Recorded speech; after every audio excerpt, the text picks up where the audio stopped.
بيدري هو قاتل الهجمات المرتدة في نادي برشلونة. بيدري هو العدو الأول في قتل هجمات المرتدة لنادي برشلونة. عنوان هذا المقطع.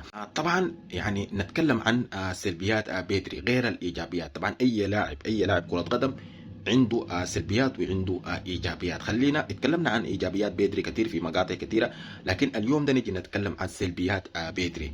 طبعا واحد من اكثر الحاجات السلبيه اللي انا شاهدتها في بيدري انه هو قاتل للهجمات.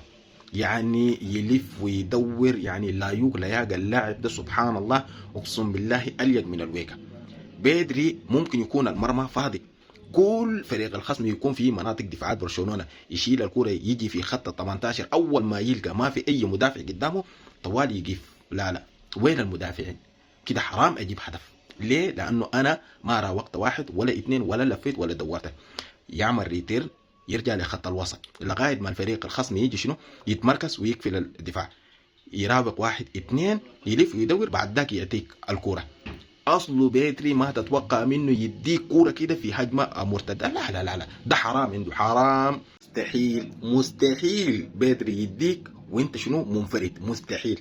لازم يراوغ لاعبين، لازم يلف ويدور حول نفسه بعد ذاك يديك الكرة. لكن مستحيل بيدري يديك الكرة من أول لمسة. ده حرام عنده، حرام من قواعد بيدري، حرام يستلم الكرة ويسلمك من لمسة واحدة. لا، لازم ألف وأدور، اراوغ، استمتع، امتع الجماهير، بعد ذاك اديك الكوره حتى لو متاخر بالنتيجه ولو كان بهدفين. يا بيدري ما تلعب الكوره نحن متاخرين. لا انا طريقتي كده، عجبك ما عجبك برضه حيعجبك. ليه؟ لانه ما عندك غيري.